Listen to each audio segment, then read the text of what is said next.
Alright, this first review video goes over questions 1 through 10 and focuses on the skill of simplifying using the properties of exponents.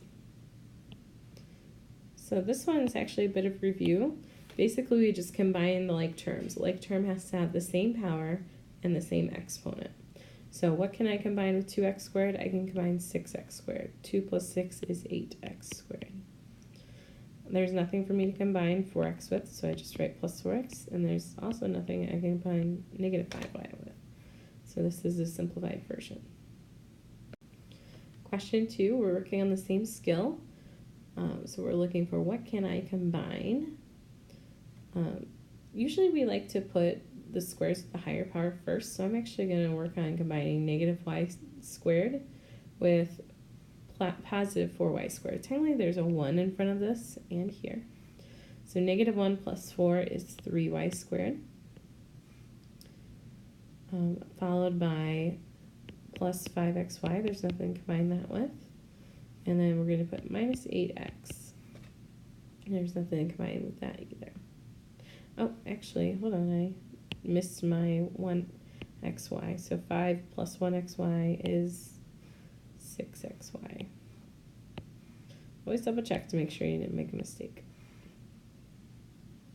So we use that, we combine that, and that. Alright, these all have invisible ones in front of them.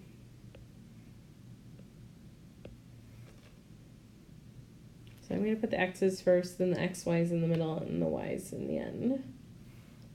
So 1x minus 1x is 0x, so it actually goes away. So these cancel out. 1xy plus 1xy equals 2xy. So now you've used those. And then 1y plus 1y is 2y, so plus 2y. And that's the simplified version. Question 4. We see here that we have a negative in front of parentheses. You need to distribute that negative to everything inside. So it's going to change the signs. So we're going to have 8x cubed plus 2x squared minus 5x. And this is going to be minus 2x squared. And then a positive 4x, because that negative out front is going to change that to a plus sign. Now let's see what we can combine. This first thing we have is 8x cubed. I don't have anything else with an x cubed, so that stays the same. I have a positive 2x squared minus 2x squared, so the x squares cancel out. So we use this, those canceled out, and then I have a negative 5x plus 4x, which would just give me a minus x. You could put 1x, but I'm not going to. Alright, so this rule is what's called the product rule. Basically, the rule you need to know is when you're multiplying with the same base, you add the exponents. And with the coefficients, you would multiply them. So technically, there is a coefficient of 1 in front of here. So I'm going to multiply 1 times 4 is 4. And then for x, we're going to add the exponents for the x's. So that's 5 plus 9 is 14.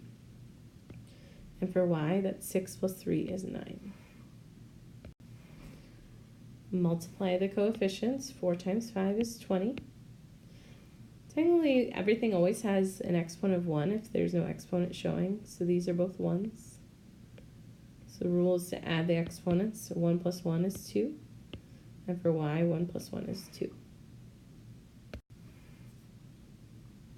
We're going to multiply the coefficients. Technically, this has a coefficient of 1. So we have 6 times 2 times 1, so that's 12. X to the 2 plus 3 minus 2 is 3. Y to the 4 plus 8 is 12. Plus 10 is 22. Multiply the coefficients. 10 times 20 is 200. T to the 4 plus 8 is 12. And y to the 6th. Finally, there's a 1 in front of here. This one looks a little bit different. It's the same exact way if I had parentheses. I just used a dot to indicate multiplication this time. So we're going to have 5 out front. 1 times 5 is 5. X to the power of 8 plus 9 is 17. And then there's nothing to combine with y, so we just bring it down, y to the 10th. Multiply 3 times 4 is 12. A to the 12 plus 3 is 15.